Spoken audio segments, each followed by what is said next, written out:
been here 29 years, I think. I'm in IT, do a lot of the programming for the software. Do a lot of the interface between the onboard computer and the office system. So if it doesn't work right, I'm probably the person to blame for it. I'd like to just go around and have you introduce yourselves, and then we'll get started. So, William, you want to?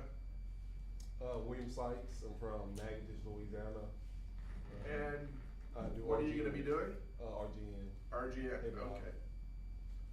Well, I'm Daniel Milliken. I'm a veteran of the Army where I learned heavy haul and truck driving, and so that's kind of why I'm here. I have my degree in Bachelor of Science in Computer Software Engineering, but I could never get my foot in the door, so here I am doing truck driving. okay. And you're heavy haul too, right, RGN? Top Docs from Mineola, Texas. I'm a rehire. I'm doing step deck. Okay. Dell Adams. I live in Coos Bay, Oregon. I've been driving reefers and other vans for 3 years. The last year and a half at Blackwell, and I'm moving into flatbed. Okay, well, great. Heavy haul is certainly a demanding field. I worked in permits for many years, and thankfully I'm not there any longer.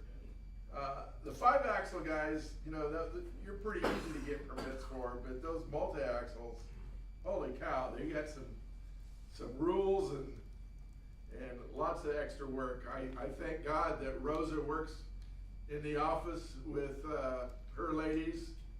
They do an excellent job. So one of the things that we do in Roundtable, we ask around to the managers if they want us to remind you of anything, and to the public out there. So, tire chains. Please check your chains, make sure you have the right sizes and they're all in good conditions. Although if you've been out on the road lately, you probably needed your tire chains already, especially going up in Oregon here or out east. Wow.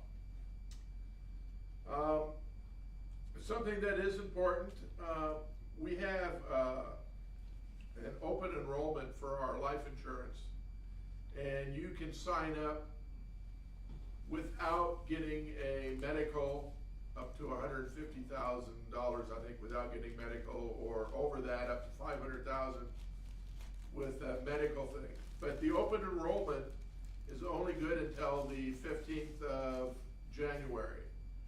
And honestly, this is the first time I think I remember that we've ever had open enrollment for our life insurance. So if you want to take advantage of it, now's the time to take advantage of it, don't wait. Our current health insurance is renewing again, and we're in open enrollment. So if you signed up last year and you were on our health insurance and nothing's changed, you don't need to do anything. But if anything's changed, you want to add somebody, remove somebody, now's the time to do it during open enrollment. And the other thing I want to talk about is motive. And David Evans in our company is the one that's handling the motive rollout, and he's heard a little bit about what the heck is motive. So we have PeopleNet in our trucks right now. We're switching from PeopleNet to Motive. And Motive also comes with the camera. So it'll be replacing the old camera that was in the truck with a new camera. And again, it's still just a forward-facing camera. Claims likes the new camera. It's got a wider field of vision. They're happy with the new camera, easier to find the video and stuff. Hopefully we're going to find that Motive is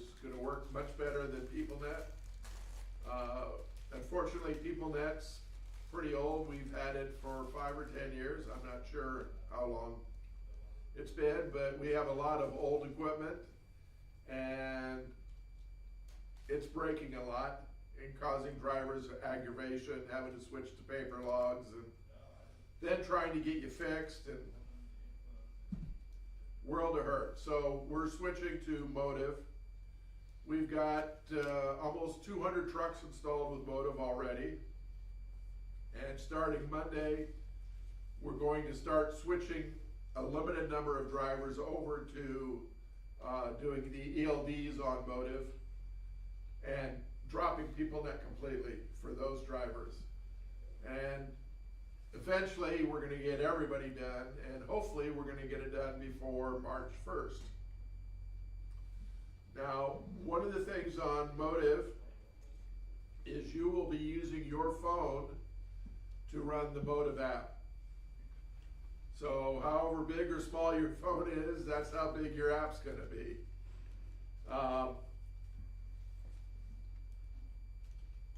They have documents in Motive. Documents are what we call forms in PeopleNet, the forms, but we've only made 6 forms available to you. They're very basic. The most important one on your standpoint is your time off and vacation form. So you will have a form that you can put in your time off. So all you basically have to do is enter the date you want to start, the number of days you want to take off, whether it's time off or vacation, and then where you want to go, whether it's home of record, which is whatever you have, or other, and if it's other, you just put in a city and a state. Because, you know, if you live in Coos Bay and you want to take time off in Las Vegas, we need to know you want to go to Las Vegas, not Coos Bay. You should get an acknowledgement that we've received this, and the managers are the ones that approve your time off and vacation. So once they do the approval, you should get another message back saying your time off or vacation is scheduled. Or if there's a problem, they'll say, hey, we got a problem, and let you know what that problem is. The other thing that we offer you at the bottom of the time off and vacation is comments. The only time you really need to use comments is if you are taking time off for a specific reason. And by that, I mean you got a doctor's appointment, you're gonna go on a cruise. Obviously, we're not gonna be able to come up to you and say, hey, could you take it a week later or a week earlier if you got a cruise or you got a doctor's appointment. That doesn't work very well. We know you need to have that time right there. So if you have a specific reason, put it in there. I mean, a anniversary or something is as good as anything else. So if you've got an anniversary coming up, put that down. We'll make sure you get home.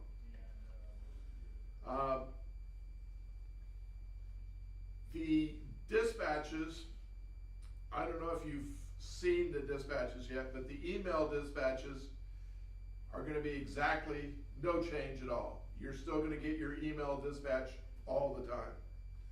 But in Motive, they're going to do what we call workflow. And in the workflow, it's going to list your dispatch, and then once you start your dispatch, it's gonna have tasks for you to complete, both on the shipper and the consignee side. So everybody's gonna have to put down arrive shipper. Super simple. You say arrive shipper and then you hit accept. Boom. You don't have to put a date, a time, or anything. Of course, you gotta do this when you arrive at your shipper. That's what you have to do. And then we'll ask you different questions based on what you're doing. So for example, in combined, you're pretty much married to your trailer most of the time. If you were a glass driver, sometimes you have preloads to pick up. So when you do a preload, we would ask you to confirm your trailer number. Make sure you got the right trailer, or you got the right trailer, but we didn't know what that trailer number was, so we want you to fill that in. And then that might be it, that might be the only question until you get depart, shipper. But for heavy haul, we're gonna really sock it to you guys. We need you to put in your loaded dimensions. So, it's going to ask you for heavy haul dimensions, and it's going to ask you, what's the height of the load on the ground? And then we're gonna ask you, what is the height loaded? And we'll give you the other dimensions, you know, what's your overall length, any rear overhang, and what's your width. And then we'll also ask you for your weights, but the weights aren't mandatory. So if you're just loading it at customers, we expect you to put your dimensions in. And then when you get to the scale and you get your weights, you just go back and open up that same message, and then you fill in your weights and send it again. And that will send that message directly to the permit department each time. And it also goes to your dispatcher. Now, in PeopleNet, that was a great idea, but not very many drivers sent us those messages. In the Motive workflow, you can't go to the next step until you at least answer the heavy haul dimensions. You gotta answer each one of those questions. And then when you get down to the consignee side, for most of combined, it's just gonna be arrive and depart. That's it. If you have problems or questions, contact your dispatcher, contact David Evans, and eventually you'll end up talking to me if it's something that's programming wise. But we really want this to work well, and we want it to be easy for you guys. So if you have any suggestions or problems, please pass them on in to us. So, do you guys got any questions about anything? It doesn't have to be about Motive. No? I already run Motive on my phone. Okay. Where I just come from. I will say one thing about Motive. We did not use your email address. So do not try and log into Motive using your email address. We're not going to let you do that. We're actually going to require you to enter a username and a user password. And we've already created everybody's username and password already. So for combined drivers, it's going to be CMBD in lowercase and your driver ID number. Whatever it is, 7, whatever. And then for your password, it's your first name in lowercase, followed by the last 4 of your social security number. So just because you might go by Bill, let's say, if your driver's license says William, we're expecting William, not Bill. And if you're like me and you have a very short name, Jon, Jon, then you're going to have to add a 0 after Jon. So Jon, 0, and then the last 4 of your social. Because we have to have a minimum of 8 letters in the password. But we will send you a information sheet when we tell you to switch over to Motive. I think we already logged in Motive, I think. And if you pick up a truck here, that truck will probably already have Motive in it, because we're pushing real hard to do that. But whether you're gonna start in Motive or PeopleNet, I can't say. Probably start in PeopleNet and then switch over to Motive. But I'm hoping the guys for the next week's class will start in Motive. You're just at the tail end of this. So that's all I have. No questions. That's it.